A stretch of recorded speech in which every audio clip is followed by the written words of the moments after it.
tardes, buenas noches a todos ustedes. Bienvenidos sean otra vez a estas palabras al viento. Hoy vamos a tratar un escritor español nacido en Bilbao, 1864. Hoy vamos a hablar de la vida, la obra y el pensamiento de Miguel de Unamuno y Hugo. Buenas noches. Buenas noches. Como decía Omar, vamos a hablar de Don Miguel de Unamuno, como le llaman, una figura dentro de las letras españolas que merece todo el respeto por la trayectoria de vida que tuvo, además por el gran escritor que fue. De Miguel de Unamuno se puede decir, más que literato, fue un gran filósofo. En su filosofía de vida y en sus contradicciones, que fueron muchísimas a lo largo de una vida de 72 años, es que se encuentra la grandeza de Miguel de Unamuno. Tanto sus novelas, que él le llamaba nívola para diferenciarla de la novela que se estaba haciendo en España, porque los cánones que había para hacer una novela, él se sentía demasiado encorsetado y quería liberarse, entonces hizo un nuevo tipo de novela, de la que nosotros estaremos hablando más adelante. Nada, le paso la palabra a Óscar para que... Gracias, Ramón. Sí, es verdad, vamos a hablar de un autor bastante controversial. A mí me parece brillante, primero porque, bueno, fueron muchos años de estudio, muchos años de literatura, porque era un hombre muy culto. Vamos a recordar que hablaba 10 idiomas, incluido sánscrito, el idioma de los brahmanes en la India. Y la controversia, pues sí, yo he estado dándole vueltas a por qué era tan controversial. ¿Por qué de repente reniega del modernismo en poesía? Aunque no era especialmente poeta, pero hizo sus pinitos en poesía. Y sin embargo está muy encasillado, se le podría catalogar como simbolista, que tiene que ver mucho con el modernismo. ¿Por qué busca desesperadamente a Dios después de tener posiciones de izquierdas o de dudar seriamente de la existencia de Dios? Por lo menos cuestionar la existencia. ¿Por qué apoya los primeros movimientos del franquismo? Siendo socialista, reniega de la República cuando ve que se está desvirtuando, pero luego apoya, piensa que es necesario un orden en España en 1936 y no ve mal el asunto del alzamiento militar, pero después de los primeros días, Salamanca cae muy rápido y él era rector de la universidad, y ve las detenciones, las torturas, las injusticias, se escandaliza y entonces muy prontito se atreve en el Paraninfo de la Universidad de Salamanca a despotricar abiertamente contra el franquismo delante de Millán Astray, en ese episodio que después no nos quedará más remedio que rememorar o que hablar un poquito de él, porque la verdad es que fue muy característico de su vida. Entonces, si analizamos por qué esas contradicciones, no es que fuera solamente contradictorio, es que yo pienso que él andaba siempre en búsqueda y andaba en evolución.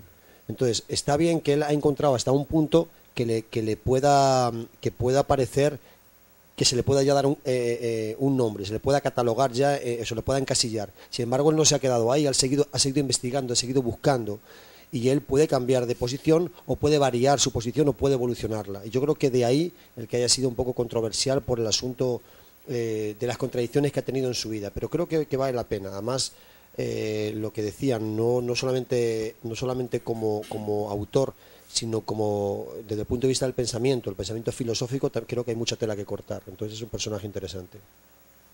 Sí, Oscar, claro que sí. Tú sabes que yo realmente decía, Oscar, que claro que sí, que te secundo en eso. Realmente yo a Unamuno no lo conocí tan bien hasta que leí tu novela.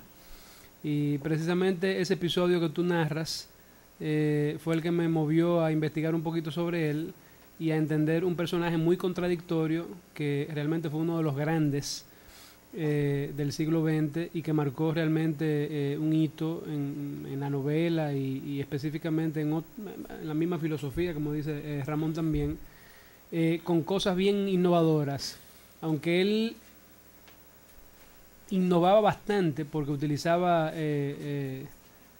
tanto el lenguaje coloquial y tradicional de los pueblos de España, pero también modernismos. Él trataba de imponer en su escritura una, pienso que posición muy personal.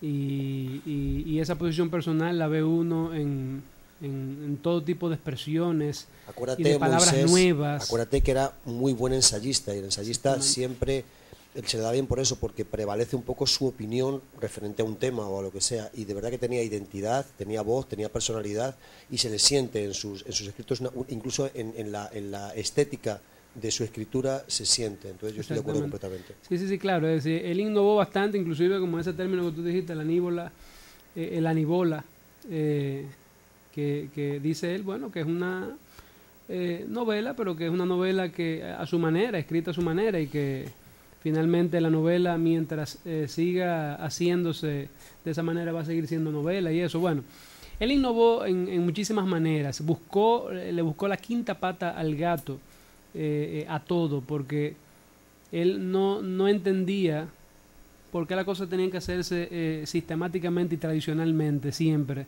en torno a cualquier cosa, a la filosofía y a la misma literatura. Él en la literatura le buscaba la etimología, tanto le podía buscar la etimología, el origen etimológico de la palabra, como también podía innovar y sacar una palabra completamente nueva que nadie conociera y aplicarla a la literatura. Entonces yo pienso que en ese sentido él fue bien original, pero además fue un hombre sí bien contradictorio, que anduvo permanentemente en esa búsqueda interna, el individuo, el hombre de carne y hueso, y eso él tuvo que hacerlo con la literatura, no lo pudo hacer con la filosofía. Al principio sus principios hegelianos quizás le abrieron las puertas para ese mundo filosófico que él pensaba que iba a responder todas sus interrogantes, pero luego él tuvo que recurrir a la filosofía para poder plasmar más fácilmente quizás eso que estaba dentro de él, y que él tenía que sacar. Eso porque un hombre es individuo, es decir, él decía que yo me analizo, yo hablo de mí porque es el hombre más cercano que tengo.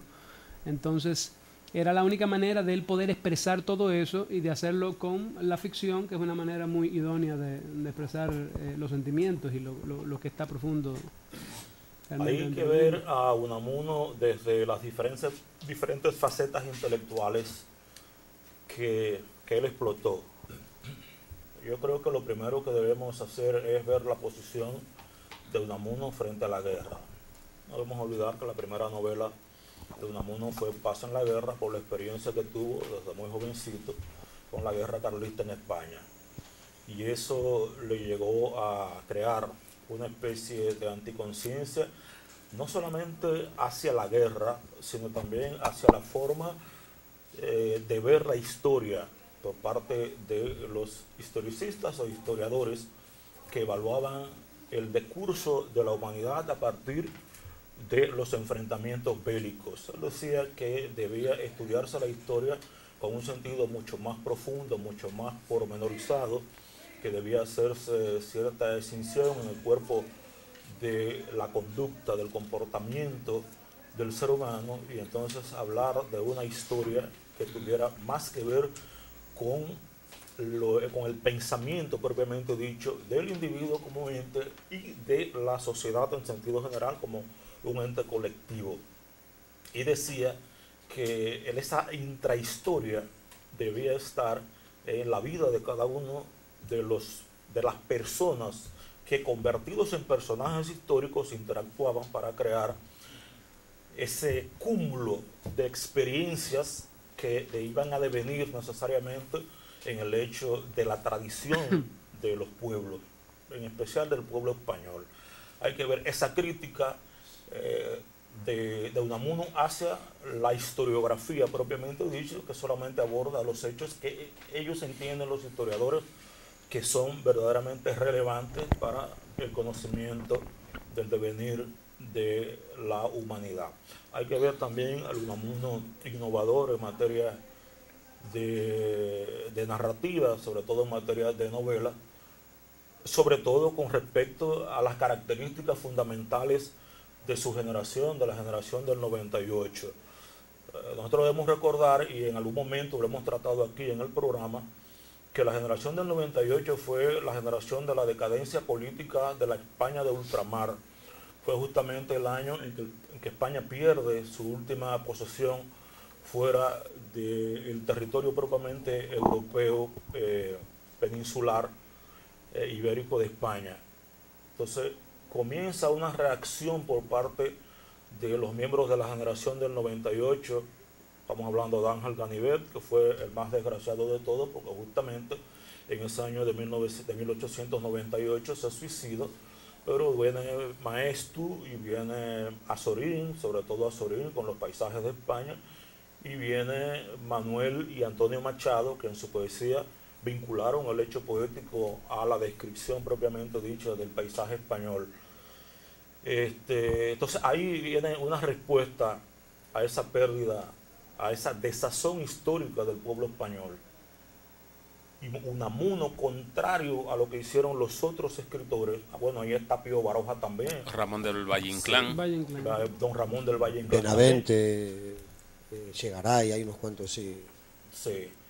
Y entonces Unamuno dice, bueno, por eso le puso sus novelas nivolas, con el afán de crear, lingüísticamente crear espacios nuevos para la forma de hablar del español, alejarse del purismo lingüístico de los españoles, renunciar a aquellos que se había defendido a ultranzas, que era que la lengua española se mantuviera pura. Él decía que no, que había que crear, que los barbarismos no eran vicios, sino que eran elementos enriquecedores de la lengua en sí. Entonces, viendo todo esto y viendo que Unamuno se aleja de esa intención socavada de los novelistas del 98, de los escritores del 98, de centrarse en el paisaje de España, él en sus novelas, o en sus nivolas, como él las llamó, se aleja de lo meramente descriptivo y crea un personaje cuyo ambiente es el ambiente del espíritu.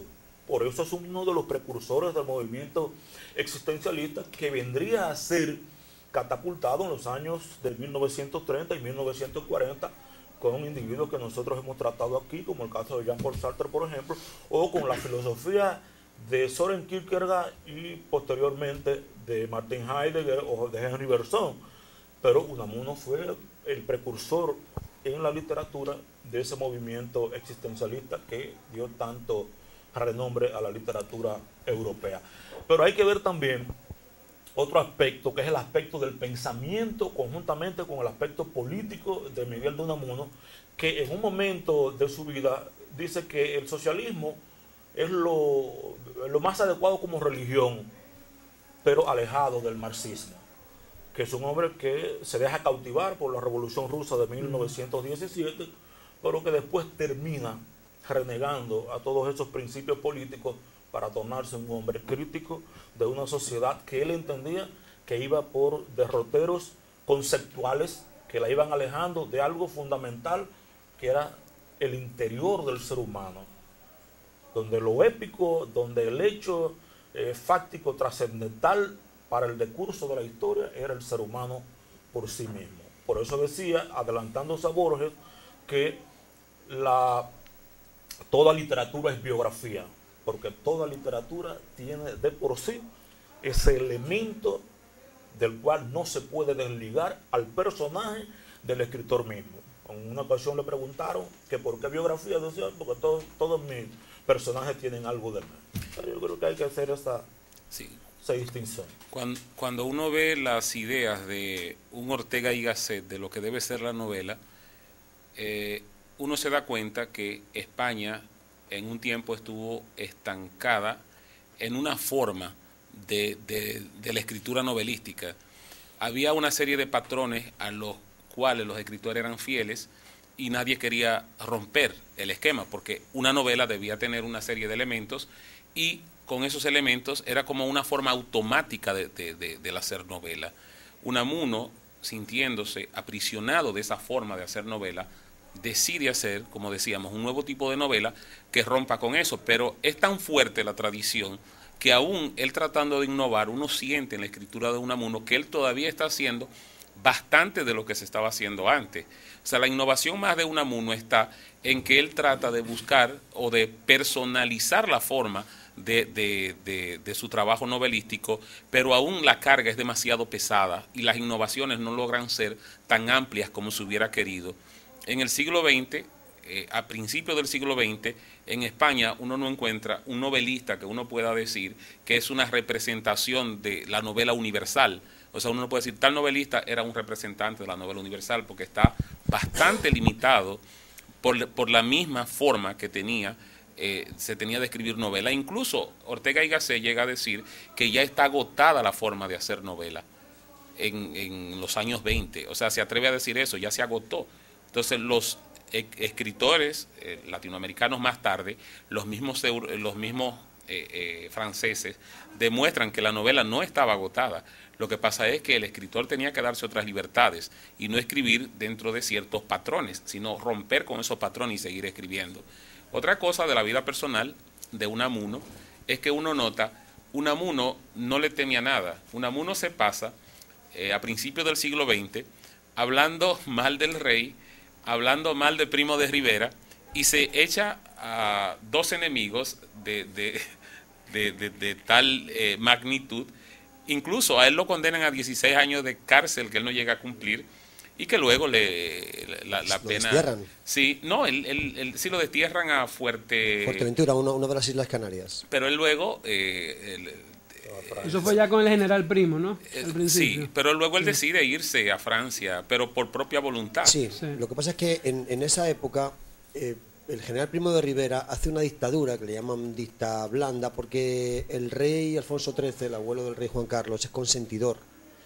Y entonces él choca, él habla abiertamente, como dice Ramón, en contra del general Primo de Rivera y en contra del mismo rey. Y ese hombre y entonces tuvo que marcharse desterrado a... Pero es verdad que lo condenaron, yo creo que 16 años, que luego no sé por qué formalismo no llegó a cumplir, no sé en función de qué, pero tuvo que marcharse forzadamente a Fuerteventura.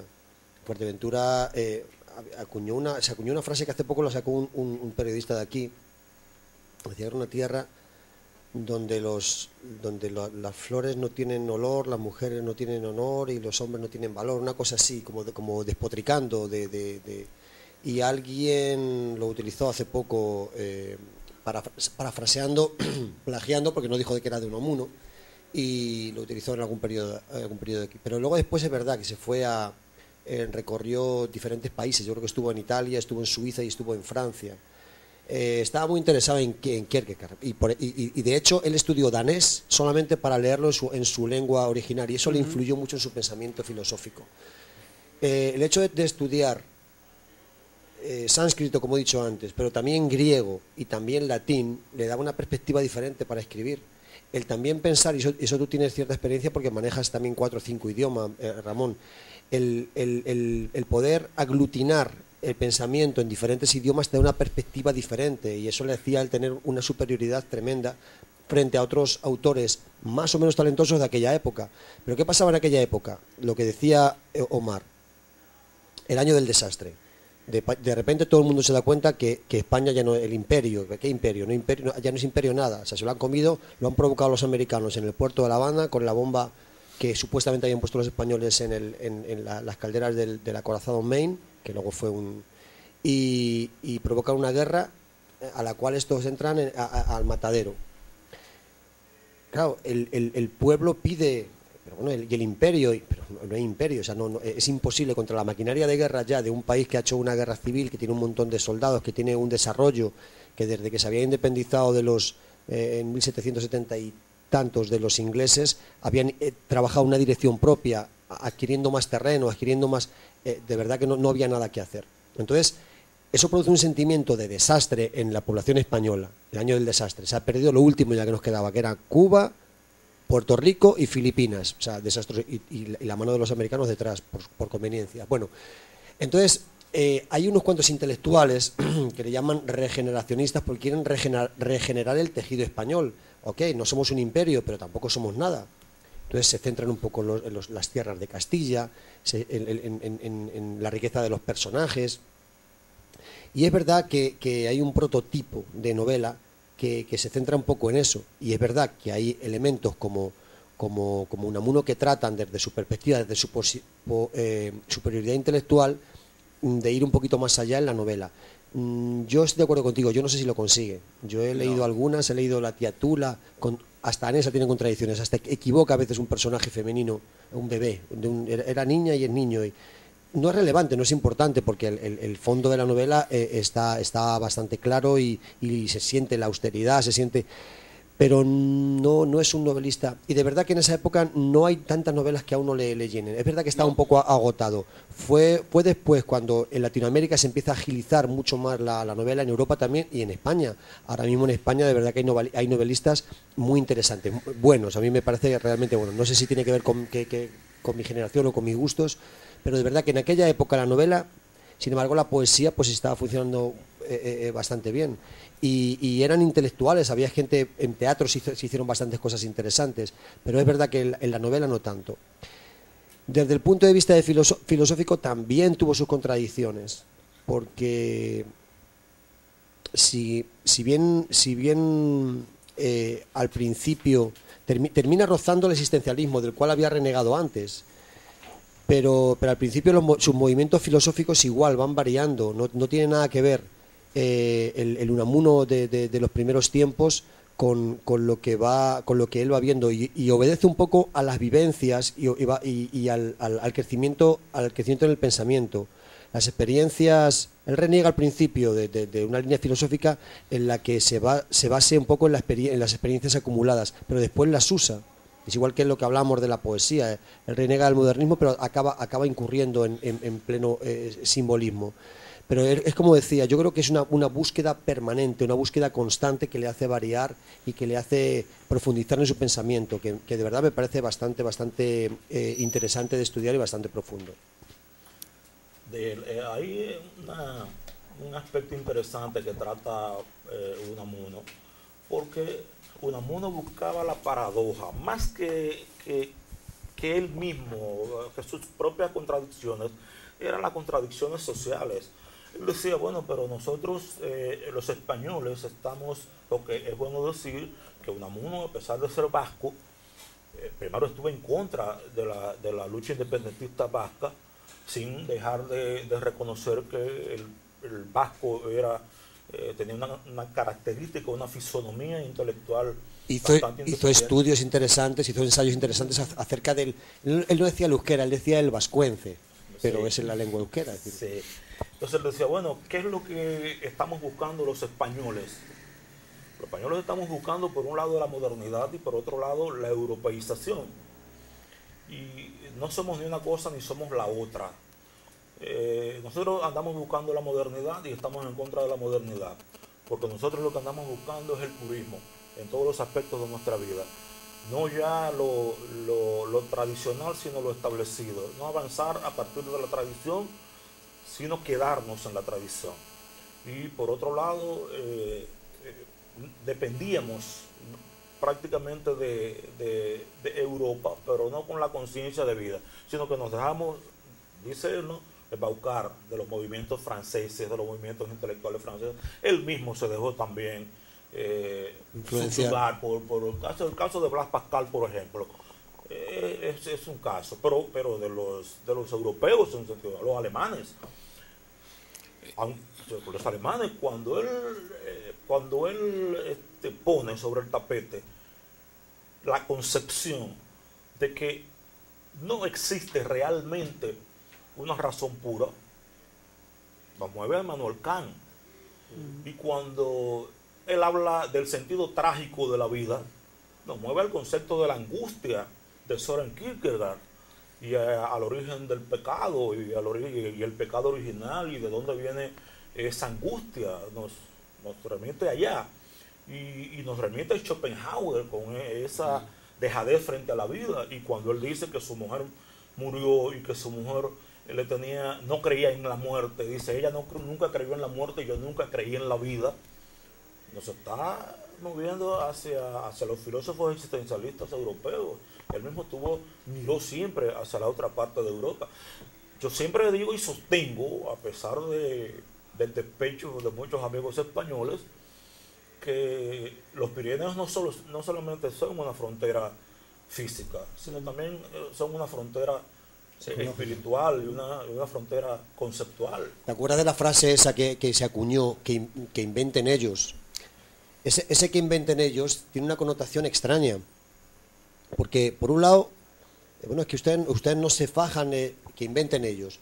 Hay una posición que dice, pero ¿por qué no inventas tú? Y hay otra que dice, pero si ya la electricidad está inventada, ¿qué pasa? Que cuando yo utilizo la bombilla es peor electricidad que la que se fajó en inventarla, y Thomas Edison, y luego cuando es la misma. Entonces que inventen ellos, como diciendo, me quito de la responsabilidad de tener de la carga o del San Benito de no llevar el peso, utilizo lo que hacen los demás, y encima lo hago con desdén, que inventen ellos. Y es verdad que eso establece una especie de límite, de frontera. Sí, cuando escribe Unamuno el poema del ateo, la oración del ateo, bueno, está recurriendo a Federico Nietzsche con Dios ha muerto. Uh-huh. Pero más que Nietzsche, va mucho más lejos. Para Nietzsche Dios murió, pero para Unamuno Dios no ha existido nunca. Pero es que tú sabes cuál es el problema. Se soluciona todo el problema con la existencia de Dios, porque para él viene de una oscuridad y va a otra oscuridad, y entre medios hay un lapso de vida. Eso a él le angustia. Pero bueno, ¿qué es esto? Ahora, si con la existencia de Dios, y por eso él la busca tanto, me resuelve el problema, porque después de esta vida, antes no había nada, pero después de esta vida ya hay una vida eterna.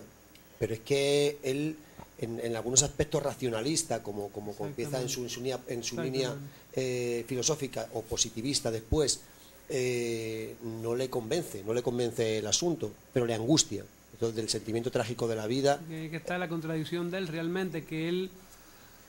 La crisis del cristianismo es un ensayo fundamental de la crisis del cristianismo, pero luego busca desesperadamente a Dios. ¿Pero por qué lo busca desesperadamente? Porque arregla el problema.